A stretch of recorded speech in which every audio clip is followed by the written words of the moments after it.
I'm Troy Kirby with a quick look at the 2022 Washington State legislative session.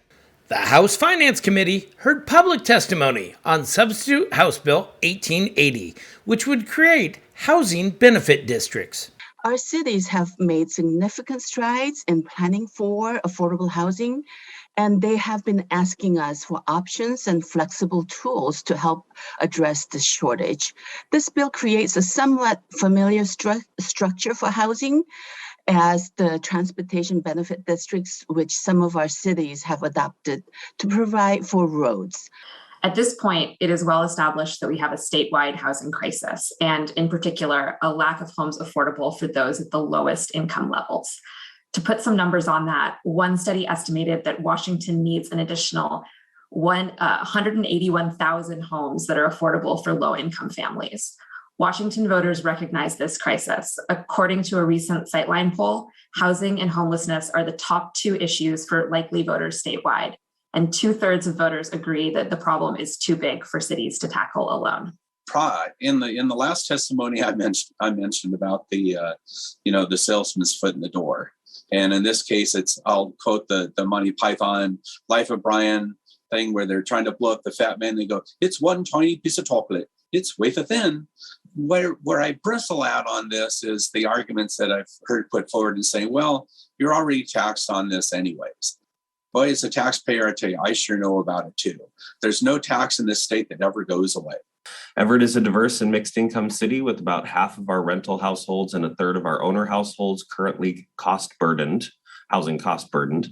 As the metropolitan city within Snohomish County, Everett is tasked with planning for significant growth, some of that associated with the pending extension of the regional light rail spine into our city with 4 new stations coming online in the next 15 years, an excitement and a challenge. Our housing targets under the Growth Management Act and regional policies require us to plan for and accommodate 70,000 new residents in the coming 20 years, which represents new construction of about 1,300 housing units a year. This is a thoughtful and strategic way of concurrently tackling multiple challenges that our region faces today, while creating a healthy, equitable, and resilient communities, and at the same time replicating proven models that I would like to emphasize. I lived in Japan for 13 years, half of that time in a small city of 65,000 and half of that time in the 6th largest city of Kobe, Japan, a city of about 1.5 million. And in both of those cities, Japan has a very mature light rail system. And in both of those cities, small and large, what you see around the light rail stations within the mile, even a little larger walkshed, is very robust development of commercial spaces, of housing, of business offices. It really becomes sort of the center from which all of the spokes of the community drive. We won't get the full benefit of our transit investments without this type of intentional planning for housing. We will not get affordable housing without flexible tools like this. The Housing Benefits District concept has incorporated significant stakeholder feedback over the last year, and it's a stronger bill because of it, with clear affordability targets and requirements for any discounted land.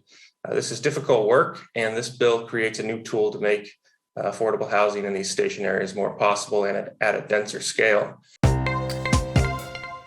Thank you for watching the 2022 Washington State legislative session.